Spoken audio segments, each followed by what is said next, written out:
In summation, the evaluation has concluded that granting certification for Nord Stream 2 does not jeopardize the security of the gas supply of Germany and the European Union. The pipeline increases the resilience of the European gas supply system by providing an additional capacity buffer for peak demand. The big question is former German Chancellor Angela Merkel about to be tossed under the NATO war bus? Well, some speed bumps would certainly come in handy at this point en route to mass public outrage over energy-related sanctions that risk biting Europe particularly hard as winter approaches.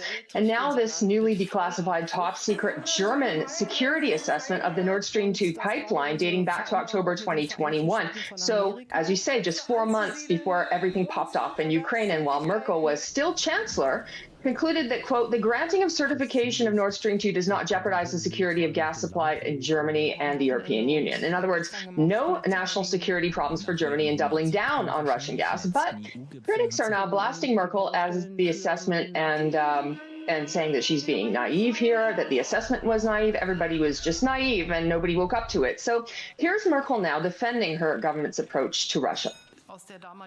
You always act in the time in which you find yourself, from the perspective of that time. It was very rational and understandable to get pipeline gas, including from Russia. That was cheaper than LNG from other parts of the world. It's worth noting that current Chancellor Olaf Scholz was Merkel's vice chancellor at the time of this report, and his weakness now in failing to resist Brussels energy sanctions places Germany's industry, so the bloc's economic driver, on the front line of sanctions blowback, particularly given the country's over-reliance on an unripened, at best, green energy strategy. Oh, and by the way, those green energy fantasies of shunning coal and nuclear for Germany were only made possible thanks to cheap Russian gas. So rather than taking responsibility for any decisions, or better yet, altering course to the benefit of the country right now, well, it looks like the strategy here is just to point and yell at Merkel with this conveniently declassified report. As for Merkel having been naive vis-a-vis Russia, well, it's important to remember that everything was fine until the EU and Germany decided to finally stop